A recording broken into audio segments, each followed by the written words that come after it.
со високи дрвја и многу карни книги. Во таа хума имаше едно подро, во текнихта и бихтра вода.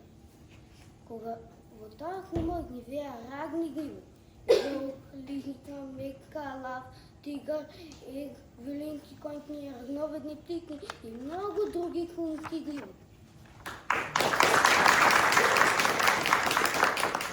Во густата шума живееше една малечка разнобојна, но непослушна пеперутка по име Свиленка.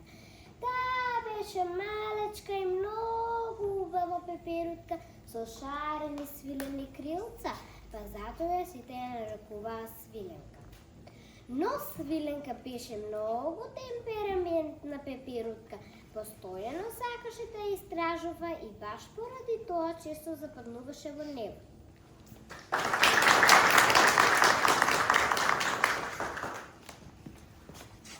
Мила моја Свиленка, се уште са малечка да летеш низ густата шума.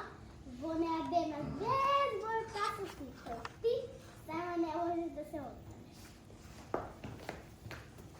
Но Свиленка беше многу тврдоголава пеперутка и не ја послуша мајка си. Нежната и убавата малечка пеперутка го откриваше, сакаше да го открива светот. Незината љубопитност беше посилна од незината послушност. Нежната и убавата малечка пеперутка ја погледна мило својата мајка и со трепетлив глас и рече: Мила мамичке, ја знам твојата загриженост, но мојата љубопитност е многу голема и сакам да истражувам. Јас сум веќе доволно голема за да внимавам на себе. Те молам, не грижи се.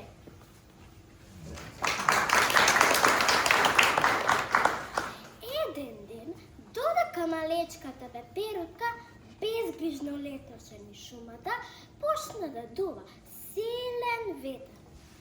Одеднаш надвиснаа темни облаци и почна да врне порен дожд. Животните во шумата, престрашени, почнаа да бегаат и да се кријат од невремето. Свиленка, малата пеперутка, остана сама сред шумата, прилично далеко од својот дом. Со мокри крилца, наводенети од дождот, стоеше на мократа трева. Крилцата ѝ тежа, нозите ѝ трепереа и главата ја болеше. Имаше чувство дека качува температура, дека се разболува. Беше тажна и исплашена и со насолзени очи ја довикуваше мајка си. Мила мамичке, многу сум исплашена и осамена. Сама сум среде шума и во ова невреме, а овде во големава шума нема никој. Ветувам дека од сега ќе бидам послушна. Те молам, дојди.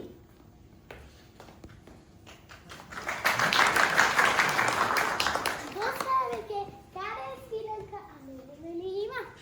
Доста веќе, каде е Свиленка, а не ли има? Доста веќе, каде е Свиленка, а не ли има?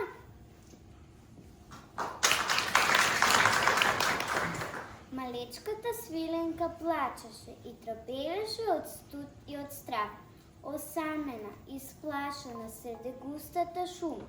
Одеднаш дождот малку како да стивна, небото малку како да се разведе, таа го подигна главчето и ги начули ушите. Таа чувствуваше како некој да се движи низ влажната трева во нејзина близина. Мајчка пеперутке, што правиш ова време сама во шумата и зошто плачеш? Се изгуби во шумата. Мама ми велеше да не одам сама низ шумата, бидејќи се уште сум малечка. Ме советуваше за поројните дождови и за силните ветришта, но јас не ја послушав и изегов сама низ шумата да прошетам. Сега мокри ми се крилцата и не можам да се вратам кај мама. Ниту можам да летам, ниту ко знам патот кон дома. Не грижи се, мајчка, јас ќе те однесам дома кај мајка ти, но сакам да ти кажам една работа. Секогаш слушај си ја мајка ти и не си го бриси носот со раката. Важи? Ајде, качи се на мојот грб, застани на моите потки и јас ќе те однесам дома.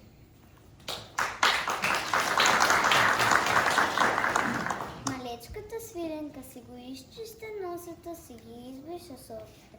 Се качи на грбот одежот на една од боцките и полека по патот тргна. Во меѓувреме, небото убаво се развестри, огреа сонце, на свиленка криосата се исуша. Таа почувствува леснина и летна високо угоре. Му се заблагодари на Господинен за добрината што ја стори. Тој ја посоветува никогаш повеќе да не оди сама во шумата и да ја слуша мајка си. Таа се насмевна и му вети дека ќе биде умна и послушна.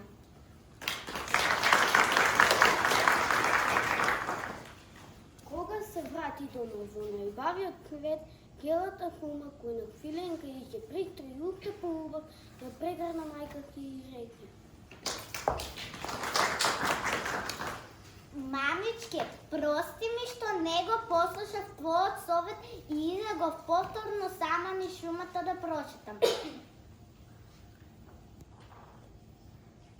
Ветувам дека од сега ќе ги слушам твоите зборови.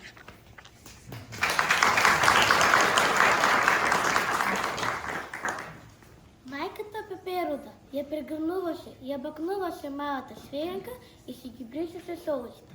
Беше многу среќна што нејзината мајчка се врати до жива и здрава.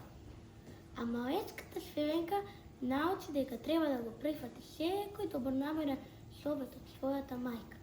Затоа што мајката секогаш му мисли најдобро на своето дете.